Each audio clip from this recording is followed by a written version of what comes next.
Today on the podcast, we're going to be talking about the big D word, and that is divorce, something that we don't talk about a lot. A lot of people shy away from, but on the podcast, seeing it a lot come up in terms of real estate transactions, and I just want to get an expert on here to talk about it. Welcome back to the London, Ontario Real Estate Podcast. My name is Phil Bailey. I'm a real estate agent in London, Ontario. Today on the podcast, I have a very, very, very special guest, the man, the myth, the legend himself, Karl Ossenkopp. He is going to kind of be leading us through some of the situations that he sees in his business. Karl, before we get started, tell me a little bit about yourself and kind of your background. Excellent. Well, Phil, thanks very much for having me on this. I quite enjoy doing little talks and helping people understand what it is that I do. So my background obviously is finance. I've been a financial planner pretty much since 2003. Sold my first business in 2009, started another one in 2010 where I focused on mortgages, insurance, and investments. Unfortunately, around the same time period, I went through my own divorce, which lasted 8 years. Yes, that is a horror story. My claim to fame, of course, is arguing with the judge about how my finances worked. Fortunately, the judge was incorrect. However, he's a judge, so he's right. Which led me then to discover that judges and lawyers tend to not really understand finances too in-depthly. So I became a chartered financial divorce specialist and then also became a family mediator. The big part about family mediation was doing an accreditation, which kind of opened my eyes up to what I went through and what other people go through. I was very fortunate. My mentor was Paula DeVito. She dealt with high conflict cases where the judges would order them to go see Paula. She would deal with the communication, the parenting plan, and then have me as an intern doing finances. We discovered, one, people stopped yelling and screaming at each other, which is a good thing. And two, within about 2.5 months, the two of us were able to resolve most things that had been in courts for about 5 years. So we kind of joined forces together, and now we've joined up with the London Collaborative Group, and that's pretty much the history of where we are today. Nice. Yeah. No, thanks so much for coming on the podcast, Karl. I really appreciate it. I see some complicated financial situations sometimes that arise after divorce. Obviously, as a real estate agent, I'm dealing with the real estate aspect of it, or hearing about what the lawyer is allowed to, telling them what to do, who do you need to talk to. Every time you talk to them, it costs you some money usually. So, I know that divorce does happen, and financial situations can really get quite complicated. So I guess one of the first steps, what is the process when you're dividing finances in terms of what you see with your clients?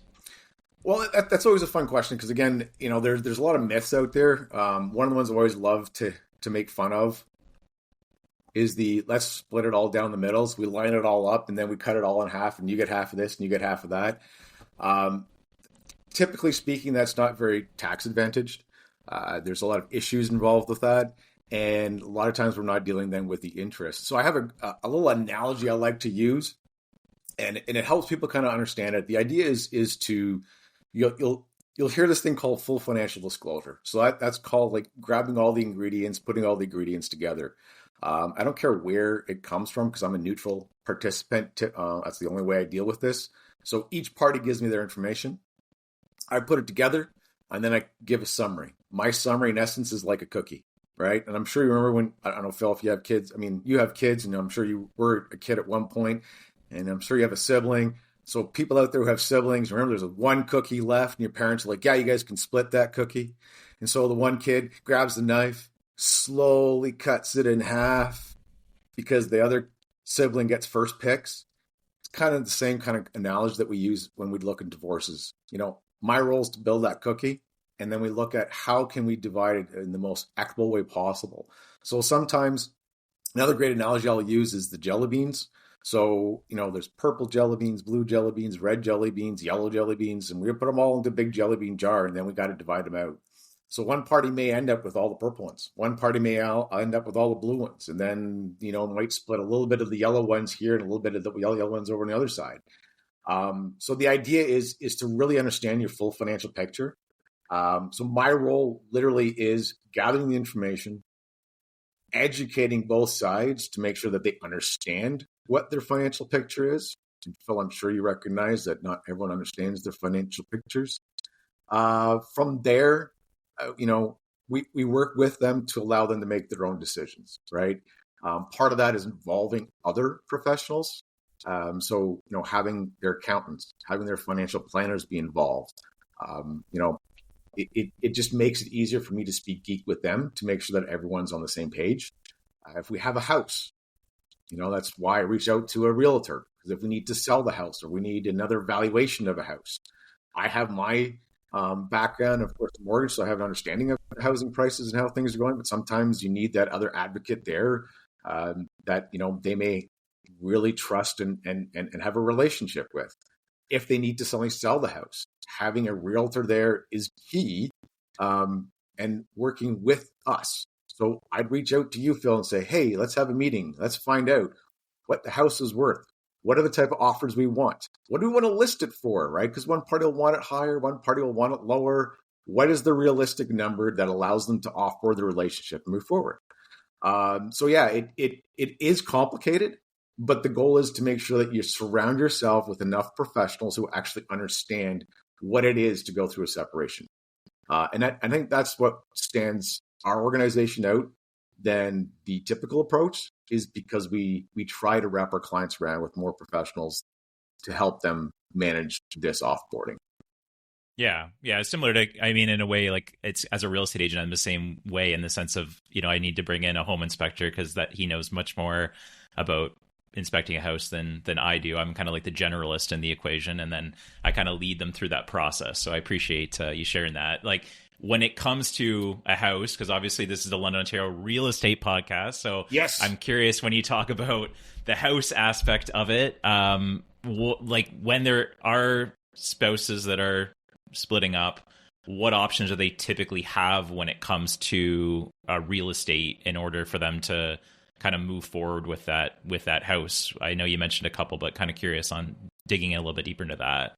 So obviously there's literally usually just two options. One, the obvious option is you sell, take the proceeds, add them to the net family property statement and see how that all gets divvied out. Gives each couple the opportunity to have possibly some cash in their pocket to be able to manage moving forward life in two homes. I'm sure, as you recognize, real estate prices went up rather significantly in the last 5 years, to the point where it's very difficult for one party or one income to be able to manage a home.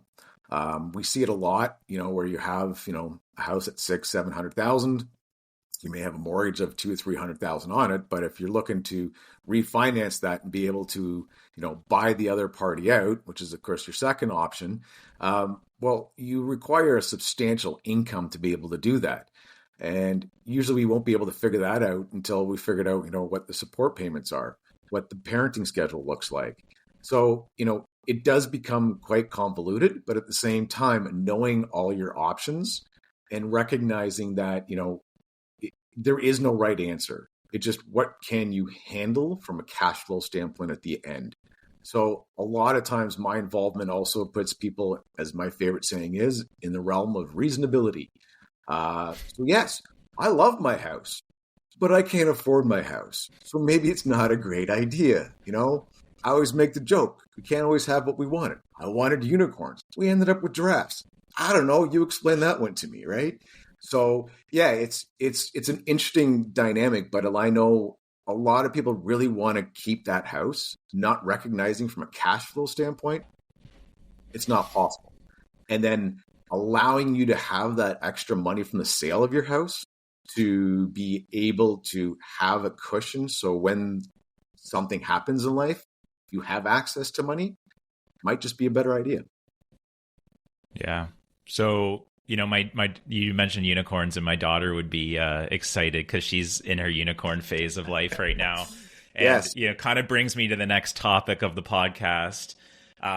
Children can complicate things, I think, probably a lot, just seeing, friends and folks go through splitting up. It's not great, but it always seems like sometimes it can be really complicated. Other times it cannot be. Like, do you have any tips for that, of how to uncomplicate it? Obviously, there's a lot of emotion involved, but does it always have to be this super complicated thing in terms of what you're seeing from your business? No, and again, it comes down to making sure you have the right professionals that are with you. So when it comes to having children, yes, there's an additional complication because again, if you don't have children, you just part your ways and off you go, right? Obviously, if you still have children, you're still tied. Now it's a family in two homes, right? And that is the biggest caveat that I always like to focus on is that yes, you are still a family, but now you're family in two homes. So learn to communicate more effectively. Make sure you have the right professional. So having a family professional involved in your separation is key. They help you craft your parenting plan. They help you when it comes to understanding how to communicate with your children, how not to put them in the middle of it. We always I always hear the whole thing about, I want to tell the truth to my children. They don't really need to hear it. Leave them out of it. This is between you and your spouse, right?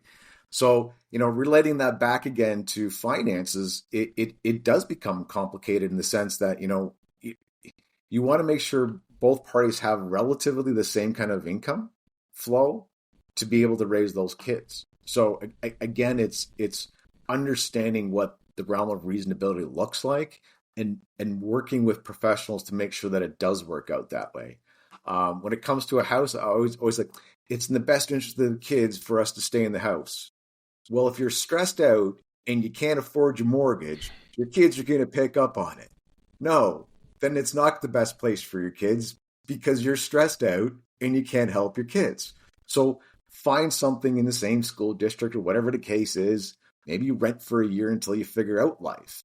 But the goal is for you to be the happiest, healthiest, most vibrant person so your kids don't see you stressed out, right? So focus on making sure that you're okay and then your kids will be okay.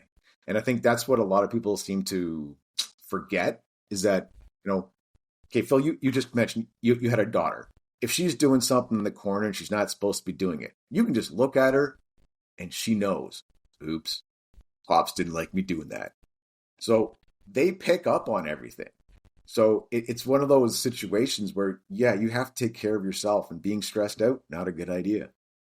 Yeah. Yeah, that's interesting. Yeah, because the other day I was sick a little bit and she knew. She's like, so you sick? And I was like, yeah, just a bit. We're going to be okay. But I can only imagine, the emotional toll of that and being underwater and, house poor, as we say sometimes, and then also dealing with all that. So, I mean, you're taking a topic that a lot of people see as super negative and making, there's some positive sides of it as well to be able to move forward and, be happy is kind of what you keep going back to. So I appreciate that for sure. Well, it's one of those things where, it's interesting because we still have a social stigma that, ending a relationship is a bad thing. Typically speaking, I found, and I know we're going off topic here, but let's go off topic for a second. Yeah. Every time I meet with couples and I do my own personal intake, I always discover, when did the relationship end? And it's usually it ended 5 or 6 years ago. Okay, why did you stay in the relationship then? Oh, because, we're supposed to stick it out and work on it. Yeah. How'd that work out? It's okay, so now you're 5 years later and you weren't able to fix it. And I'm going to be, kind of blunt in the point here. Most people don't know how to communicate and most people don't know their personal finances. Number 1 and 2 reasons of why people end up getting divorced because they can't communicate and they don't understand their finances. When the finances go bust, they don't know how to communicate about it. So they yell and scream at each other and boom, the best option is let's get divorced. And sometimes it's funny because I think, if you just learn how to communicate right from the get-go, it might be that much easier. Be open, be honest about your finances as soon as you get into a relationship. And I find that it's not a social norm, which is kind of bizarre. But then again, I'm in the financial world. So my poor kids, they know all about finances and they've discovered that most of their friends, hey, do you have a tax-free savings account? And their friends are like, what's that? What is that? Yeah. Yeah. And it's kind of, and they're 19 and 27 years old and most of their friends haven't quite figured it out yet. So anyways, yes, you have other questions. Go for it. Yeah, no, it's the same. Yeah, I think it's the same for me. In terms of real estate, I was talking to a client the other day and it's I think I saw about 300 houses last year in London. So when you think about it, like if you saw 300 houses in London and then you knew what they sold at and you knew, like you just like, right? So I always have to be careful to be like, you just have like some much more context, right? Yes. Around these things. And I mean, obviously you do as well, because you're like, well, no, why, if you just it's like the same issue over and over and over again, right? So I mean, there's some probably part of this podcast too could be, what to do in a relationship to stay together, not for the kids, but for yourself, right? And I think you're right. Communication is something that's huge. And obviously, discussing all aspects of things, I think is huge too. So yeah, I always have to watch myself on that, because sometimes I'm like, it's like I know sometimes what I think they're going to buy, but I still have to like guide them through the process, right? Oh, and I absolutely. think like there was a book about that, and it's basically like the Sherpa, right? Like you're the one like getting them up, you're helping them get up the mountain, but they still got to climb the mountain themselves, right? So it's you're just guiding them up there. So speaking of what I was kind of talking about before, in the sense of like, if I need an expert, obviously I need a lawyer to close a transaction, I need a home inspector typically, right? Now talking with you, sometimes I may need someone to refer, like yourself, right? I know you work with a lot of partners as well, and when I work with partners, my biggest thing I tell clients is competence is kind of up there. I want someone who is competent, obviously, but like really, really good is kind of the better way that I kind of draw that, put that bar up there. So how do you select your partners that you work with, Karl? Oh, that is a tough one. And again, working this business, it's very difficult to find other people that are willing to actually put the effort in, right? And I listened to a really interesting podcast from the States. It was a lawyer who worked in New York as well as in Florida. And her big caveat was, it was easier to be a litigator than it was to be a collaborative law lawyer. Because a collaborative law lawyer requires you to actually, listen, actually work with your client and keep them in check, and work within a team. And so for myself, again, building that network of people that I enjoy working with, especially those that get it, right? My background, having been in finances, felt like yourself, we work on commission. So for years and years and years, I was so accustomed to working on commission. Then moving to this realm where I'm working on an hourly fee base is very difficult for me, right? So it ends up being that I want to find other people that also get it, in the sense that our role is to help offboard a relationship and move them forward in the most economical way possible and in the shortest time period. This doesn't need to be dragged out. It doesn't need to be complicated.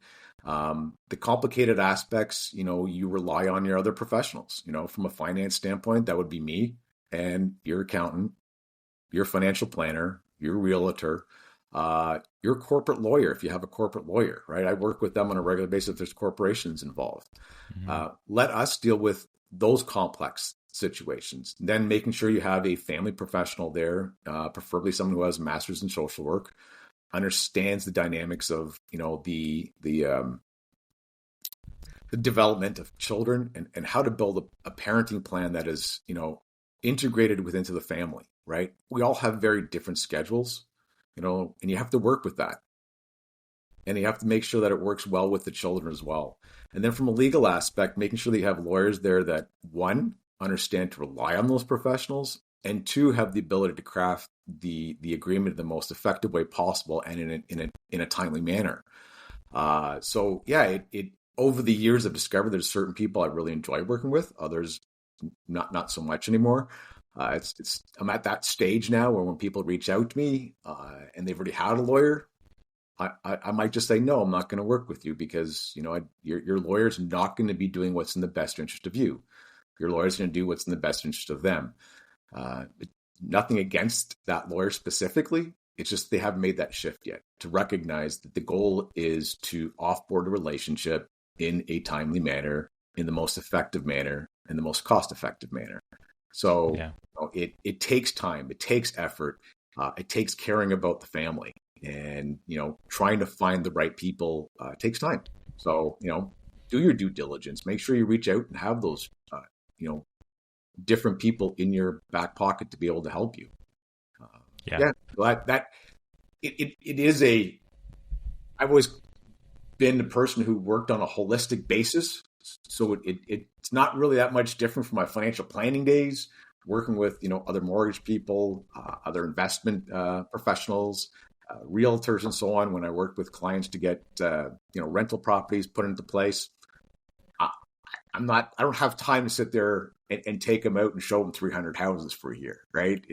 That makes no sense to me. Like my goal is to do the planning aspect, and then, okay, here, talk to your accountant, here, talk to your realtor, here, talk to your corporate lawyer. Let's then come back together and go, okay, yeah, this works the best. So it's no different than building a business. Here we're offloading a business, the business of a family, right? Mm-hmm. So if you look at it from a business structure, it just goes that much quicker. Yes, there's emotions involved. That's why we have our family professionals. So make sure you have your professionals in place.